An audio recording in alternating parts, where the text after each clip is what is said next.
I think we can agree that this past weekend was a very eye-opening weekend as far as football goes going forward with the college football playoffs. I did mention it short earlier, but I will get into more detail about that with the top four as far as 2024 college football playoffs. NFL Week 13 is in the books. Some interesting headlines to go over as far as 49ers, Eagles, Jordan Love, because they don't put him in the headlines enough. It's like, thing is with the Chiefs, it's always when they lose, it's like, what went wrong? And it's, yeah. But Jordan Love played well on Sunday Night Football for the Packers, and then on Monday Night Football, overtime win. And Jake Browning showing up for the Bengals against Jaguars. Might as well mention, or start off with that, since I just finished watching the game. Had work yesterday, but so last night it was 34-31 Jaguars Bengals. Now I'm sure going into the year, that's the important nature of so many quarterback injuries this year, and it piled on this season. But I'm sure the schedule makers and everyone circled, dotted this game. Joe Burrow versus Trevor Lawrence when it was weeks ago in the offseason. Then, obviously, Burrow's injury out for this year. So you expect a not comfortable, but a solid win for Jacksonville. They got a gift with the Chiefs losing on Sunday Night Football to the Packers. And with a win, they would vault up to tie in first place in the AFC and potentially have the tiebreaker.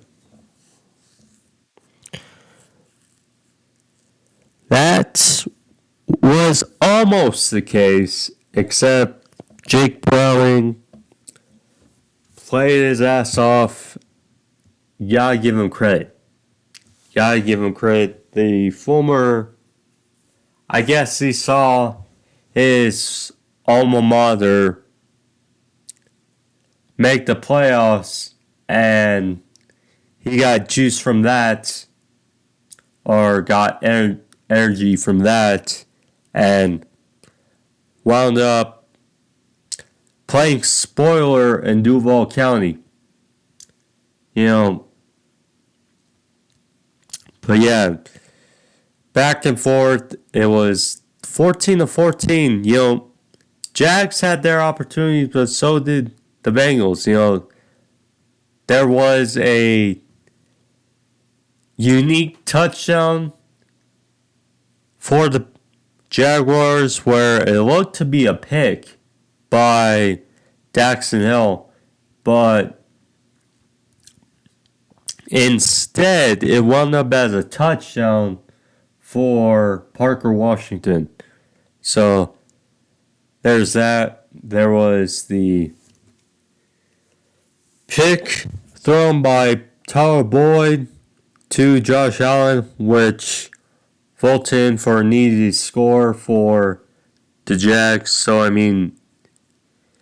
they had their opportunities. A missed field goal by McManus, which would have probably won them the game, thinking back to the last field goal they had. But there's that. Um, Bengals, I don't know what to say, but Jake Browning played his ass off in overtime, and they won the game. Now, I will say on that throw to Ridley from CJ Beathard, I did not see a holding. I will say that. I did not see a holding. And I think Sam Hubbard kind of milked it. If I'm just saying from my perspective, what I saw. I did not see holding on that play. And, that erased a big play in overtime. When taken down to the 5, it was the first drive, so they would have had to punch in to win. But considering they lost by 3, they would have had at least 3. That's at least 3 points taken off the board. And nonetheless, referee's discretion. And Bengals pulled it out. So good for him. Good for Jake Browning. They're back to 6-6. They still got life in the playoff picture and only one game out of first place. That makes next week's game against the Colts all much more interesting because the Colts are ahead by a game, and this would be an interesting tiebreaker to potentially have with a little over a month to go in the season. So it is something to think about. As for now, good news and bad news for Jags. Good news is that they played great. The bad news is 2 unfortunate injuries. Christian Kirk, one of their top receivers, seems like he's now the number 2 after Calvin Ridley has opened up the last number of weeks. He went out after a first drive with a core muscle injury. He may be out for some time. And the big one, which luckily wasn't as big as we kind of worried about. But Trevor Lawrence, the all-star quarterback, you could say, for the Jags, franchise quarterback, who, with the way the MVP race has gone, is a candidate with what he's been doing this season. He suffered a sprained ankle. Seeing some reports saying it was high ankle sprain. It depends, but it looked worse. But thankful for them is he should not miss significant time. Now, with the way it seems, I don't think he's going to play in Cleveland on Sunday with short week. But I mean, the knee injury earlier this year, which luckily didn't hinder him much, and then the ankle issue now, it's a little alarming. But hopefully for Jags, I mean, it was a real switch of emotions. Because if they won, they would have felt better being tied for first in the AFC, potentially first. And then now, with a loss, you're now only one game ahead of the Texans and the Colts in the AFC South. So, talk about a sway of emotions, but great for Jake Browning. Trevor Lawrence played very well as well up until the injury, and maybe they would have won as well if he didn't get hurt, but that's unfortunately how it goes. But yeah, with that out of the way, let's get into the rest of the games that happened through week 13. Now, one sec. So, have to tally it up. Winning week, yes, but it got fairly close. There you go. 7-6. 7-6. So, winning week, yes, but not exactly a great feeling. I mean, yeah. So, I mentioned the Cowboys win over the Seahawks 41-35 the other day, but we'll obviously see, because the big one, Cowboys stay at home. They got the mini bye and they stay at home. First the Eagles, which is all going to be crucial on Sunday night. Seahawks have to regroup quickly as they go to Levi Stadium to play the 49ers again on Sunday. But yeah, brutal. It was brutal for this game, certainly. 6-0. Yes, this is football. This is not baseball I'm talking about. Or hockey. 6-0. Chargers in Foxborough beat the Patriots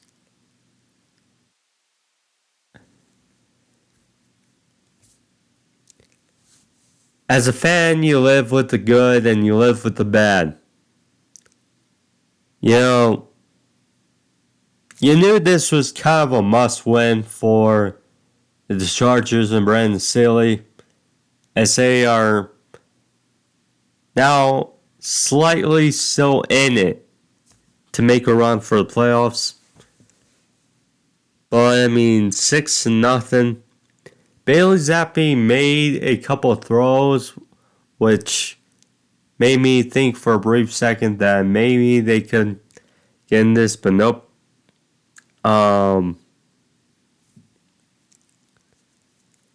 For the Patriots, they're due for Caleb Williams or Drake May or someone. Michael Penix. We'll see. This was a fun turnaround of a game, I'd say. As the Lions improved 9-3 with a win over the Saints in New Orleans, 33-28. 21-0 was the Lions in the first quarter, but Saints almost came all the way back.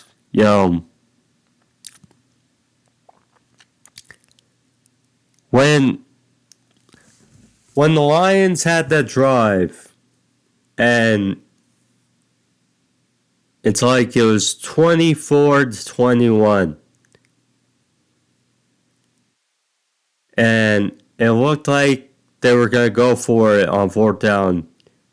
Kind of felt that they were feeling pressure, and they chose to win for that field goal. Ultimately worked out because, the Saints had the ball. You know, looked like they were about to drive down and probably tie it, if not take the lead. And said they fumble. And why? What momentum they had going into that drive was deflated. And then James Williams goes in for that touchdown, and then it's basically all she wrote. As well, James Winston came in. They did score a touchdown, but yeah, it felt like when the tide was in the Saints' favor, that really took it away.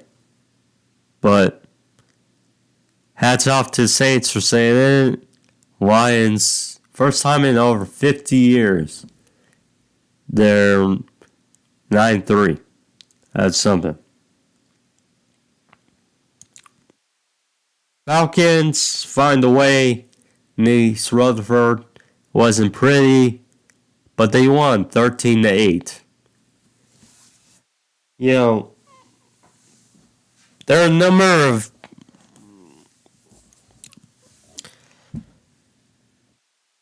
number of times where you thought, okay, they would will this out somehow with this offense. Defense has been playing great. Their offense just could not get it done. I mean, Tim Boyle, they took him out, put Trevor Siemian. Tim Boyle is now cut from the Jets. Trevor Siemian, he made 2 throws, and you were like, okay, maybe they can do it. And then he fumbles, and then that's how it goes. Yeah. And Falcons, it's not pretty, but they may very well win the AFC South. It's crazy, but yeah.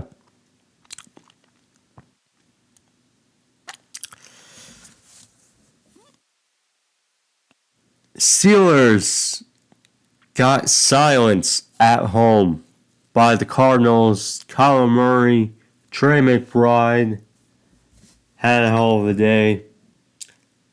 This 2 rain delays or weather delays by an Acrisure Stadium.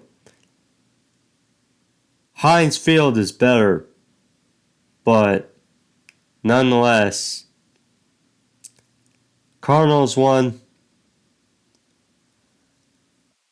24-10. Want to get this right. So McBride had 8 catches for 89 yards and that score.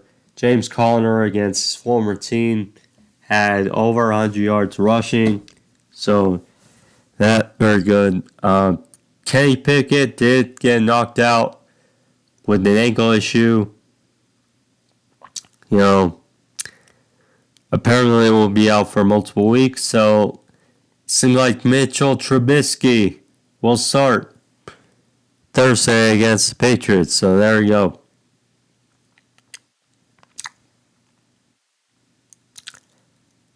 Speaking of overtime in a 3-point finish, Colts got it done in Tennessee. Gardner Minshew and the Colts won 31-28 in overtime. This felt like a close game throughout. 17-10.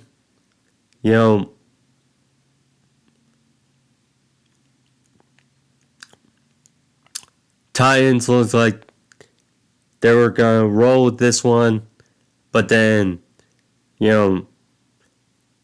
Colts kept humming. And then that blocked punt for a touchdown into that pick, that 2-point conversion pick,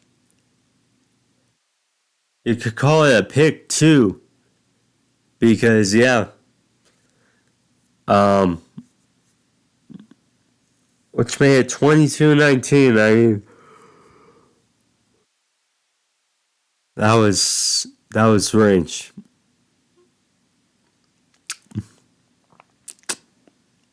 But then the punter gets hurt. It looked like, geez. So the Titans would have won it at the end of regulation because, the missed extra point,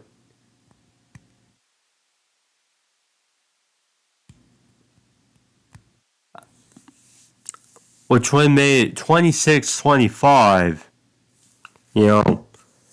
Colts would have had to go for field goal score. Now they may still have gotten it, but anyways, just based on regulation, they will have won it and then moved down the ball, got a field goal, but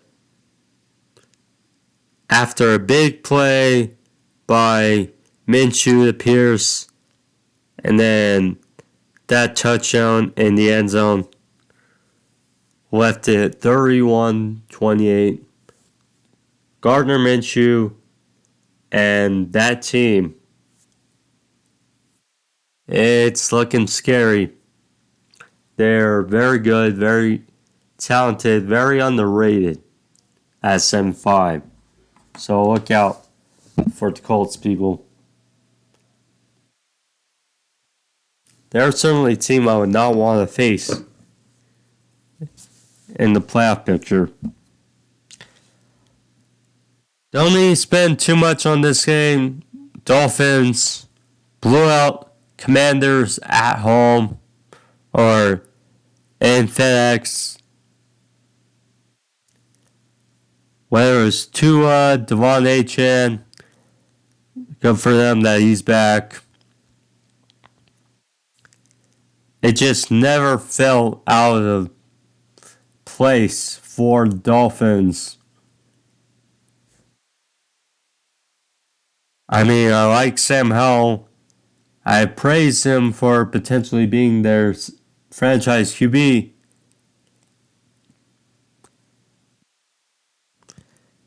This just uninspiring team is not working.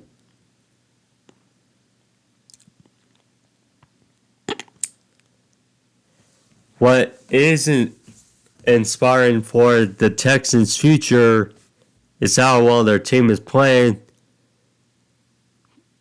5-game win streak the Broncos were on prior to this. Sheldon and Houston had a chance with all the turnovers and mistakes. Had a chance to take the lead. Excuse me. With a very late touchdown, but Texans pulled this out 22-17. CJ Stroud, D'Amico Ryans, this young and loaded Texans team, 7-5, and like we said with the overtime game last night, they beat the Jags once before. We'll see how long Trevor Lawrence is out, but good for them. Good for them.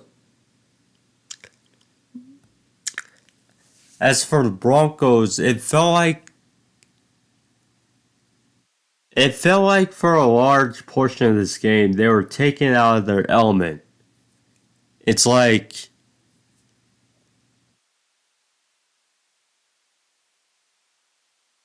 the Broncos on the 5-game win streak,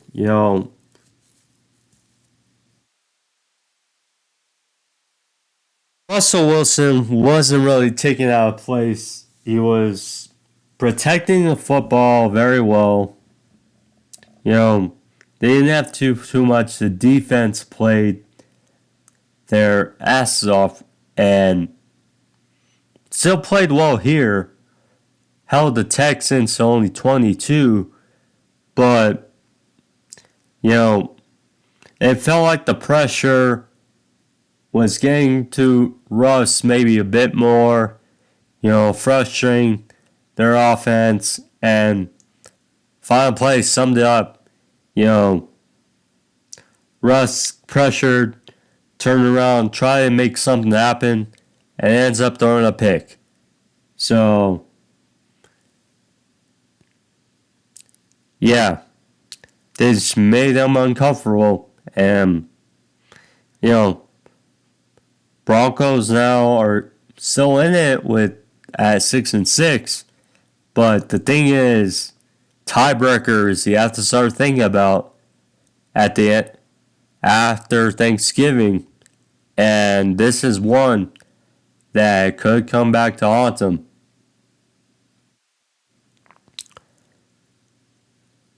New coach still lost for the Panthers, 21-18.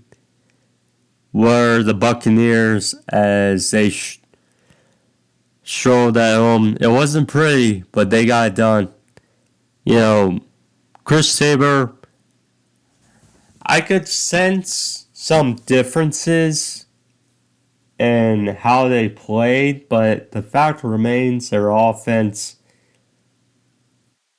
and offensive weapons are. It's not exactly a surplus of weapons they have on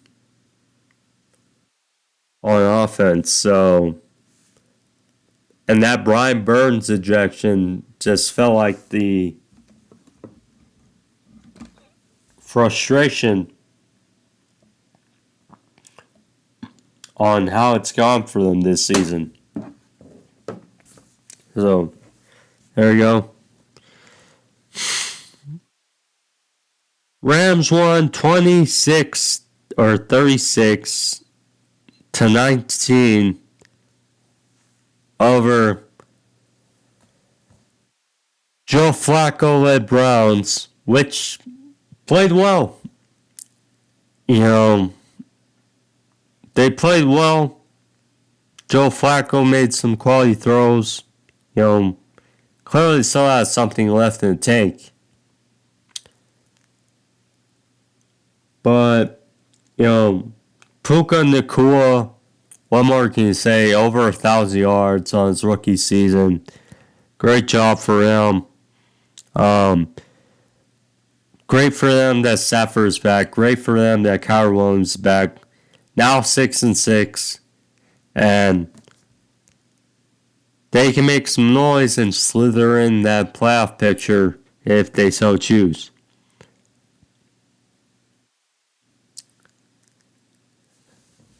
There was no slithering about this victory as the 49ers 42-19 in Philly over the Eagles. There was that report story. Well, if Purdy was healthy, would have been a different story. And Debo said it wouldn't have been close. Well, Purdy was healthy on Sunday, and it wasn't really close. Now, that McCaffrey touchdown at the end of the first half, that was the moment where he felt that, okay, this is a different ball game. And the 49ers are going to play because they got their signal caller healthy. I mean, Debo played great. McCaffrey played great. I mean, Kittle, one of the best. I mean, their defense, boy oh boy. The other thing you have to take into account is now they have Chase Young, opposite of Nick Bosa, which wasn't the case in the NFC Championship game. Now, obviously, he was on the Commanders at the time, but Chase Young has really added a element, and he wasn't active really, or he didn't show up much for the Eagles game, but you could feel it. You know,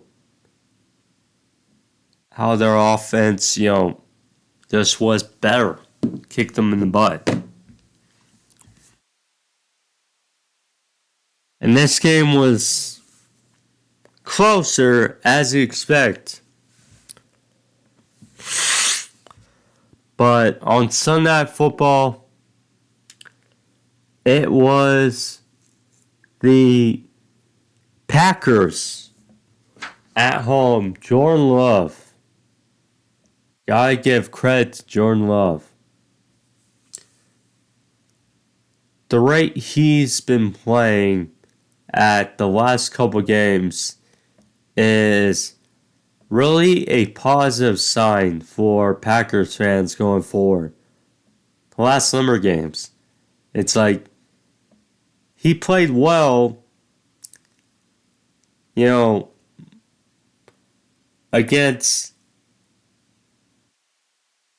He played well pretty much since the Rams game.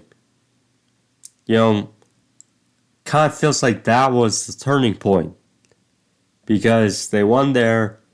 Yes, Stafford was hurt at the time.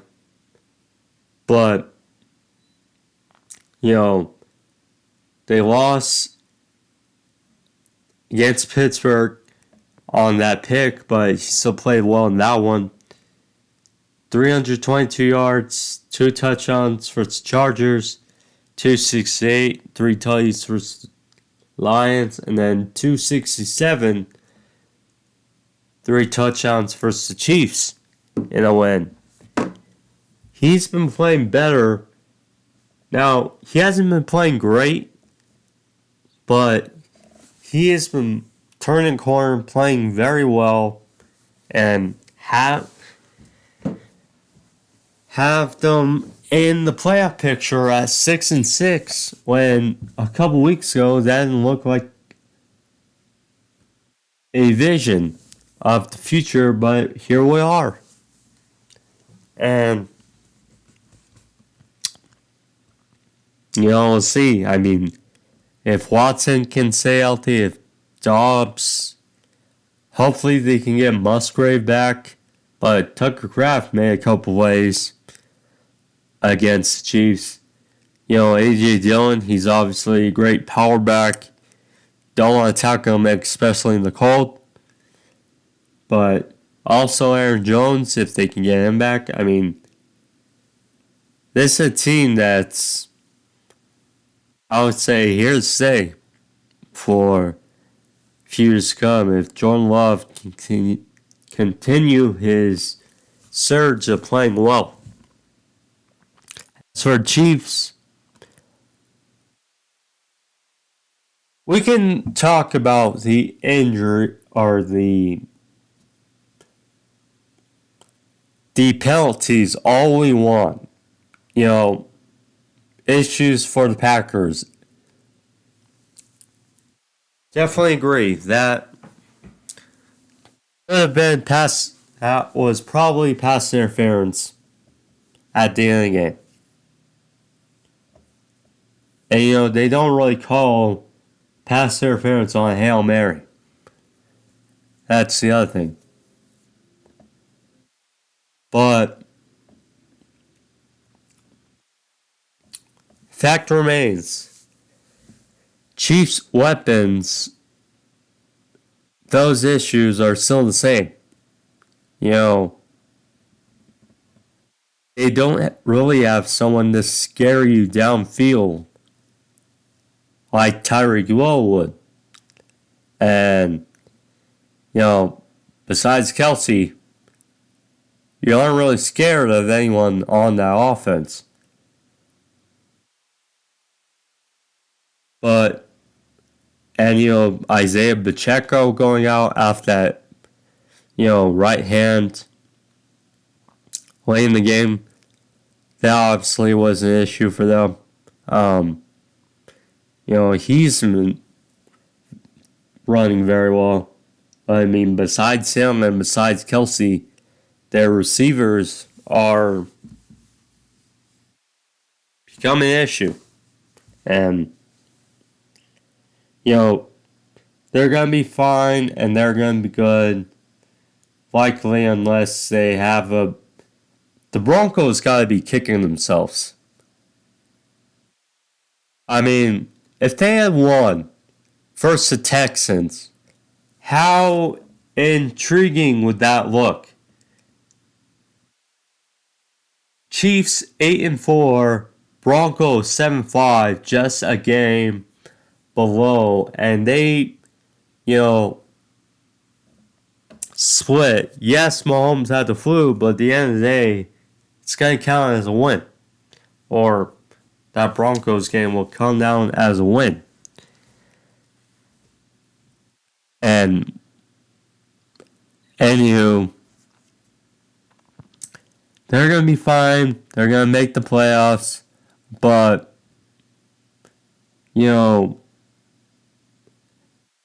they aren't scary. They aren't a scary offense. The defense is one of the best defenses in the league. The offense, though, is not. Or I would say their offense is not scary as it has been. Alright, now after going through all that, now we'll get to my other thoughts on college football playoffs. So, gave my brief thoughts on there, but let's go over. So, college football playoffs go out 1 Michigan, 2 Washington, 3 Texas, 4 Bama. Most notably, the top 2 out. Florida State, undefeated ACC champs. Georgia, the reigning 2-time national champions, will not get another chance or another crack to get a three-peat.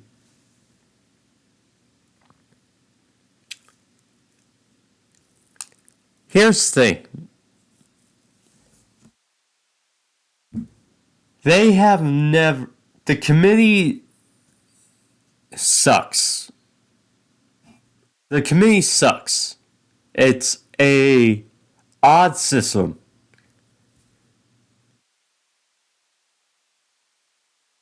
And they have never really gone through the process of the 4 best teams. That's just what they say. This year, you can agree, you can disagree. At the end of the day, Alabama, SEC champs, they love the SEC, whether you like it or not, sadly. And they beat the number 1 team that was ranked in Georgia. That's the thing. They beat the number 1 team ranked. Now, I will say some of their wins have been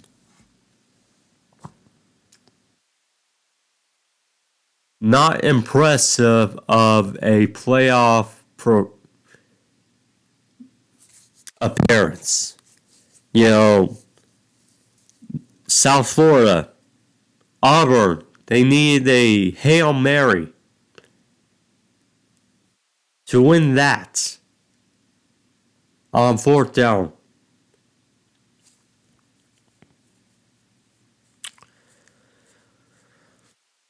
With Florida State, I do feel for them. I do. I mentioned it on the shore. I do feel for them because 13-0 ACC champs. You know, you beat LSU, a strong start to the year. You know, they beat Louisville and Louisville's been a good team. Double-digit wins, you know.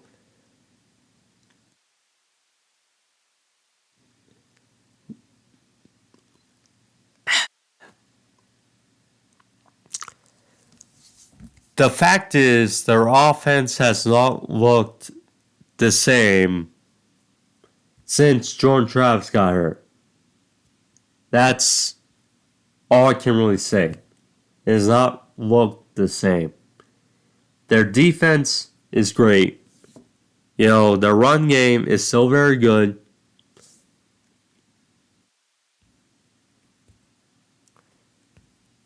This committee is silly, stupid, whatever you want to say. You know, next year we're going to that 12-team playoff.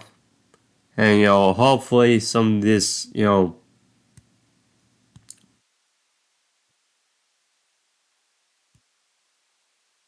people want to complain how it'll be worse for the sport, you know, blowouts, etc. Reality is, I think it'll calm down some of this idiocy of the committee and leaving a deserving team like at Florida State over Alabama.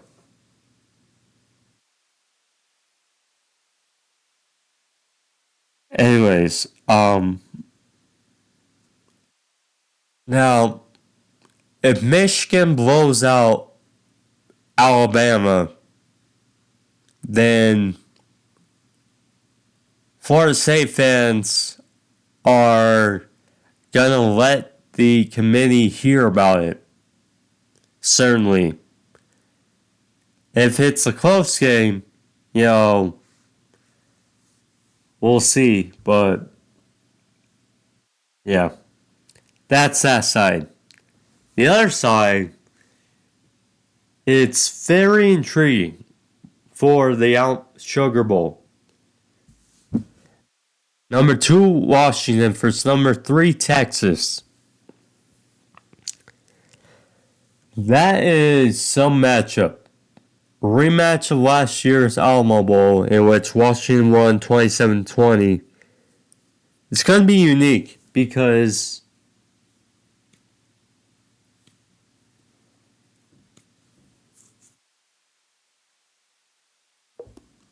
both have quarterbacks that are playing their ass off. And Michael Penix Jr., Quinn Ewers. We have Dylan Johnson for the Huskies, who did very well for Oregon. Now, yes, I did pick Oregon. My bad.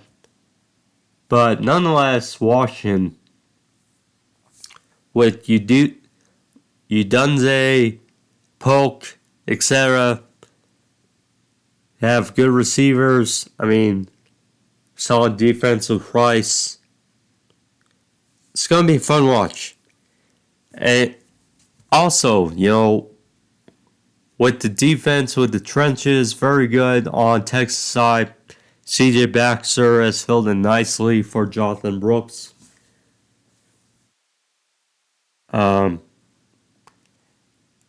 He was actually a starter to start the season, but things happened, and Baxter has done very well.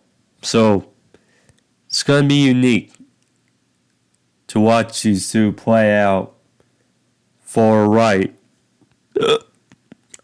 or for the right to go to the national championship. We'll see. Before we go, I want to give my thoughts on these quarterbacks entering the transfer portal. Pretty interesting. So, Dylan Gabriel, the Oklahoma quarterback, Kyle McCord, entered the portal.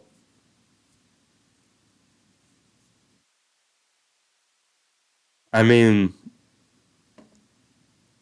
Riley Leonard, it's pretty unique. Pretty unique how this transfer portal is going.